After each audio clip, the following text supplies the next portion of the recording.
Over the last few months, I've built dozens of voice agents in VAPI. I've also lost agents, had weird behavior in production, and all kinds of chaos. So in this video, I thought I'd share everything that I wish I knew about VAPI before I got started. First tip is to build your voice agent in VAPI Workflows. So you can get to this by clicking more in the sidebar and clicking Workflows. This has got a few advantages over building your agent as a single prompt assistant, which is the more typical way of doing it in VAPI. Firstly, it's more visually intuitive. I quite like building agents on this visual canvas because you can make sure you've got all the routes and all your different edge cases covered. But more importantly, you're likely going to get less latency doing it this way because rather than having one gigantic prompt that is being sent to the LLM with every call, you can break up your prompt into these individual nodes. So it reduces the amount of context that's being sent with each call, which reduces the amount of tokens used. So you're going to spend less money, but also have less latency at each stage. Second tip, hit the save button often. VAPI does not auto-save your work, and often you'll do a bunch of changes, change tabs, and then forget about it and lose a lot of work. Third tip is to take advantage of the fact that VAPI exposes the JSON code for your workflows. Now, this is just as relevant if you are non-technical. So if you click this code button up here, you can see the workflow code here.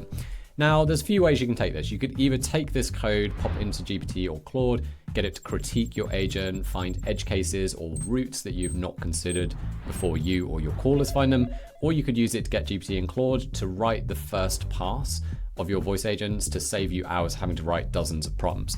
So if I were creating a new agent from scratch, I would not do it in VAPI. I would go to something like Claude, and I would spend the first sort of 20-30 minutes just kind of vibe PMing this back and forward, working out how should the flow be designed, what routes do I need to consider, what tools do I need to set up. And I'd get Claude or GPT to do a lot of the heavy lifting and the writing of the initial prompts. Then once I'm happy, I would then say, can you now give me the VAPI JSON file for this workflow? It will then have a go. It will inevitably not get it quite right the first time, but once you've ironed out a few of those kinks, you can then download the JSON file, click upload JSON, you'll pass the validation, you can then click create workflow. That should then drop you into the canvas where you can see the first draft that it's made. So I'm just gonna put this on horizontal layout, and if we zoom in, now this is not gonna be perfect, right? Like there's going to be lots of things that we need to tweak to make this better, but it's gonna have done two things for us that should save us quite a lot of time.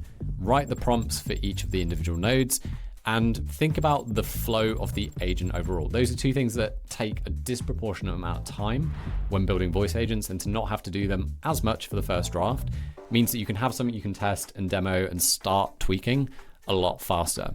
Now, speaking of which, another thing that you can use Claude and GPT for is writing tests for your voice agent. This is another thing that takes up a lot of time. A lot of people don't do it to the extent that they should. And this is the difference between a voice agent being genuinely really valuable and worth thousands, if not tens of thousands of dollars, versus one that is a bit of a toy that goes rogue and causes all kinds of chaos when it gets deployed to production. Tip number 4, set up a test suite in VAPI. I'm going to touch on evals in a moment, but test suites are particularly important because they can prevent having regression with your voice AI, which is a real fear where, you make a small tweak to a global prompt, you make it sound a little bit more natural in one area, and then you find out a week later in a call log that it said something absolutely insane to a caller. So to prevent that from happening, you want to use test suites. So you can go over to the sidebar, click over here on test suites, create a new test suite, and then if you select the assistant that you want it to test, click generate tests, and then you can give it a description of what you want. So we could say, try and troll this agent to do something illegal, like ask for a credit card or give legal advice. So we can then generate a bunch of test cases. And what this now means is every time we deploy a new version of our agent, we can get it to run these tests and make sure we're not going backwards or having any weird behavior. So you can think of these a little bit like integration tests, where you could build a test suite for different routes or different themes, different problems that you might have with your agent. And the idea is then you want to get maximum coverage across your agent. So you want to have essentially end-to-end testing covering all of the different routes and different edge cases that could trip your agent up. So for tip number 5, while we're talking about testing, VAPI released evals last month. So evals are a little bit more granular. These are essentially unit tests that you can use to test specific components or specific prompts to make sure you're getting the output that you would expect. So you can create the evals in the dashboard here, or you can write them in code if you are working directly with the API. So essentially you can drop in your prompts and a mock response that the caller would say, and then you can run an evaluation against it.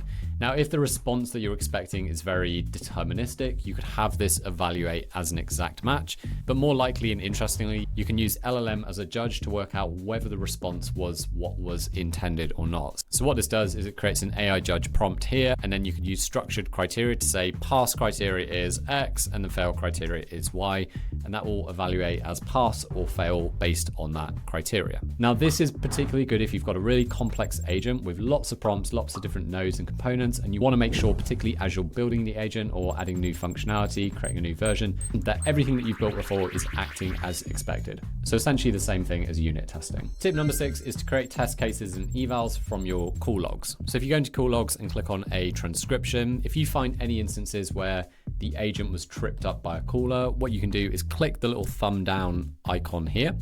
That's going to then create that as an eval. And what you can do is, if it was tripped up and said the wrong thing, you can change the content of what you expected, and then all you need to do is hit save. So enough about testing. We're going to move on to prompting, which is probably the thing that's going to have the biggest impact on improving the quality of your voice agents. So in my opinion, your global prompt should be pretty lean, particularly if you're using VAPI Workflows, because there are two things that you then don't need to include in your global prompts. The conversational flow, because that's defined by the actual workflow flow, and then the task instructions, because those can be defined in the individual conversation nodes.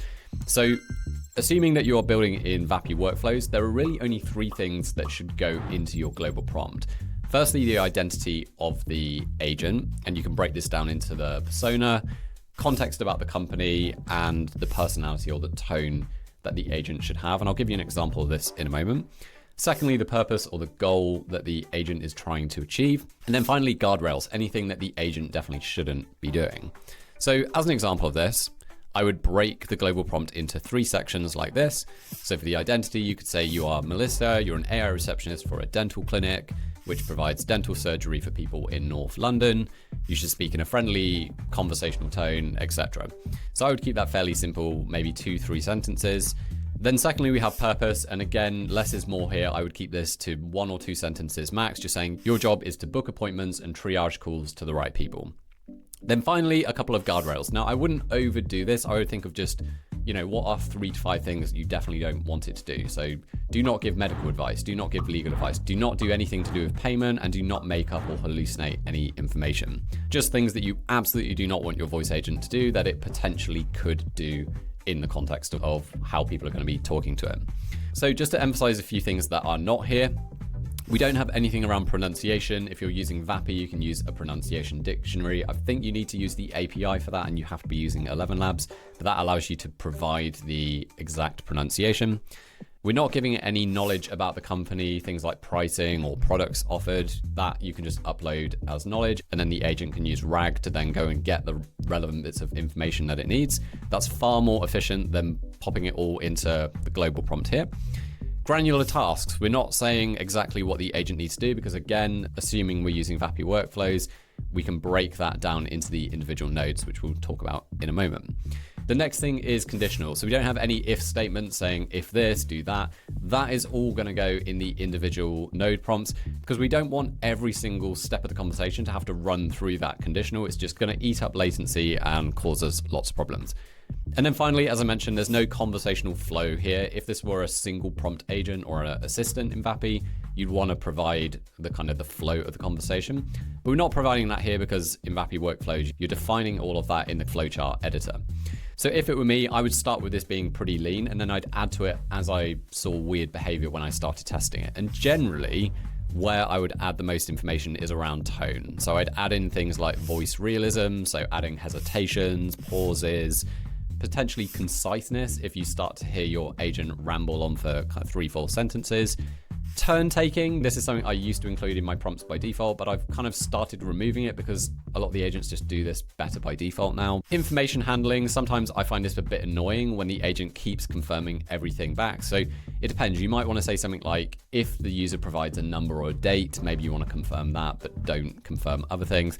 It can be really frustrating if the agent confirms everything back to you, but obviously some bits of information, if they're being piped into a CRM or need to be structured in a certain way, you may want to make sure that they're correct. And then finally, ask one question at a time. This is something that I do generally end up adding into my global prompt because otherwise the agent can ask 2, 3, 4 bits of information, which sounds very unnatural and generally doesn't work. So tip 9, this is around the individual node prompts. Now, there's no right or wrong necessarily when it comes to how to write these prompts, but generally speaking, you want to think about what is the goal of this step of the conversation, and then work backwards from there to create clear step-by-step instructions for how the conversation should go and what things the agent should ask to meet that goal. Now, some people like to write these prompts in Markdown or kind of use specific formatting. As far as I've seen, there's no advantage to doing that, providing that the way that you structure the prompt is clear and logical for the agent to understand. Generally speaking, I try to write the prompts like this, where I have kind of clear, numbered, step-by-step instructions. A few other things also worth considering when writing your node prompts is to tell the agent explicitly when to wait for a response. So here, for example, after asking what treatment would you like to book, I would probably say here, wait for the caller to respond. Another little pro tip that you can consider here, particularly when you're calling tools or running functions that are increasing latency, is to have the agent say something while you're running those functions in the background. So it doesn't reduce latency, but it reduces the perception of latency because someone is still talking to the caller. So the other things that I would include here in the node prompts is something around error handling. So what do you do if the agent gets confused or doesn't know how to answer? It's always good to have some kind of fallback in case the caller doesn't kind of follow the happy path or there's no obvious route for where they should go next. Tip number 10, while we're talking about prompting, is to provide examples in your node prompts. Generally speaking, if you're finding that your agent is not doing what you want or you're getting too much variation, 9 times out of 10, the fastest way to get it back on track and a bit more consistent is to provide an example. So you could just add in an example saying, I also just wanted to flag that as it's within 24 hours, we do have a 50% cancellation fee that applies. Is that okay?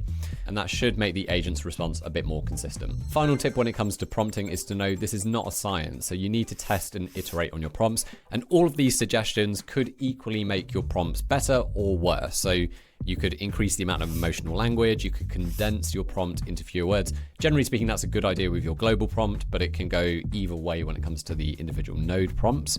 You could add more detail, you could add examples, as we just said. You could add more positive guidelines or negative guidelines. Another little fun tip that I've found sometimes works surprisingly well is to add stakes into your prompt. So agents generally respond quite well when you add stakes to the prompt in the conversation. So you could add things like, I'll give you a tip, or I bet you can't do this, my career depends on this. When you add stakes into your prompt, sometimes you'll notice that the agent just works a bit harder to give you the response you want. Sometimes works, sometimes doesn't. Generally speaking though, to know that if your prompts are getting better or worse, you need to use 2 things. You need to use the test suites that we talked about earlier. That is going to tell you whether your agent overall is getting better or worse at meeting its objective. And you need to use the evals to make sure the individual prompts are delivering consistently what you hope to get out of that step of your workflow. Final tip is around model selection. So when it comes to voice AI, you've got 3 models to think about. You've got the speech to text transcriber model, you've got the LLM model, which is working out what to respond with, and then finally you've got the text to speech voice engine. So by default, the VAPI default model selection is pretty good. It usually goes to DeepSeek Nova 2 for the transcriber, GPT 4.1 for the LLM inference, and VAPI Voices or 11 Labs for the voice engine. Now, it's worth considering that every model choice is a trade-off between 3 things: latency, cost, and quality. You can't improve all 3 at the same time. Any improvement in one area is going to affect the other 2. Generally, the big challenge with voice AI is latency. So if you're finding that you're having issues with latency and you've already tried everything else, making the prompts more efficient, localizing phone numbers, that kind of thing, if you're still having issues, you could consider changing the model to one that has lower latency. It is almost certainly going to cost more. The other thing to take into account is that often what you will find when changing the model to something fast, like the GPT real-time models, they are very fast, but sometimes it can just shift the latency elsewhere. So it's always worth testing and monitoring this to see, are you actually getting better end-to-end latency rather than just shaving off latency and moving the problem elsewhere. So hopefully that's been useful and you've learned something. If you've got any of your own VAPI tips to share or questions about using VAPI, drop them in the comments below. Otherwise, if you want to see me build an AI receptionist in VAPI live, you can check that out in this video.